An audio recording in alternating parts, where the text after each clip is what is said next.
এই মহিলাটি তার বৌমার খাবারে রাতে সয়াবিন মিশিয়ে দিয়েছিল, যেটা তার একদম পছন্দ ছিল না। মেয়েটির শাশুড়ি জানতো মেয়েটি গর্ভবতী, এজন্য বললে তোমার পছন্দ হোক বা না হোক এটা তোমাকে খাতেই হবে। তার পাশে বসে থাকা তার স্বামী কিছুই বলতে থাকে না, চুপচাপ খাবার খেতে থাকে এবং মেয়েটি সেই সয়াবিন ফল খেতে থাকে। তার শাশুড়ি আরো বলে সামনে গিয়ে তোমাকে আরো একটা বাচ্চা নিতে হবে।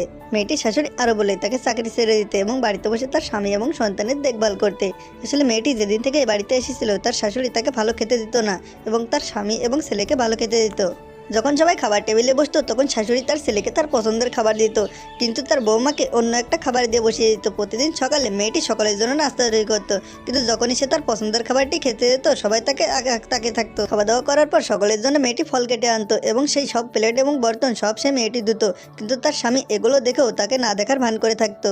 একদিন মেয়েটি যখন কাজ থেকে বাড়িতে আসে তখনই তার স্বামী বলে মা তোমার জন্য শুটকি মাছের ঝোল বানিয়েছে এবং তোমাকে এটা খেতে হবে। তারপর একটি গ্লাসে ভরে এবং তাকে জোর করে সেটা খাইয়ে দেয়। মেয়েটি সেটা খাওয়ার পরে তার মুখ থেকে বমি আসতে থাকে এবং তখনই তার মাথায় অনেক ধরনের চিন্তা ভাবনা ঘুরপাক করতে থাকে। এরপর মেয়েটি হঠাৎ করে বলে সে একটু একা হাঁটতে চায়। তারপর সে যখন বাইরে যায় একটি কফি শপের সামনে যায় এবং যখনই এক চুমুক কফি খেতে যাবে ঠিক তখনই তার ফোনটি বেজে ওঠে এবং তার স্বামী কল দেয়। কল দিয়ে শোনে তুমি কোথায়, তখনই মেয়েটি রাগ করে তার কলটি কেটে দেয়। তো বন্ধুরা পার্ট 2 এর জন্য কমেন্ট করো এবং চ্যানেলটি সাবস্ক্রাইব করে সাথে থাকো।